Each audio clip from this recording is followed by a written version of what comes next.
sa ating mga balita, pinagtibay ngayon ng Pilipinas at Myanmar ang ibayong pagtutulungan sa pagpapaunlad ng kalakalan, agrikultura at turismo ng dalawang bansa. Ito ay sa pulong ni Pangulong Aquino at Myanmar President Thein Sein bago dumalo sa 22nd World Economic Forum on East Asia. Si Rocky Ignacio nag-uulat mula sa Myanmar. Nagkasundo ang Pilipinas at Myanmar na palakasin pa ang kooperasyon sa larangan ng kalakalan, turismo at agrikultura.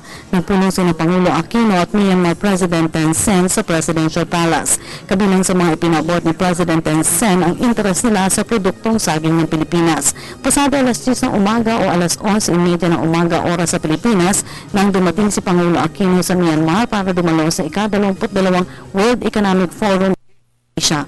Ang pakikipag-usap ng Pangulo sa lider ng Myanmar ang unang aktibidad nito bilang bahagi ng pagdalo sa taunang Global Economic Forum. Formal na rin ipinabot ni Pangulo Aquino ang imbitasyon kay President Thein Sein na magsagawa ng state visit sa Pilipinas. Mahalaga rin ang magiging papel ng Myanmar para sa chairmanship nito ng ASEAN sa 2014.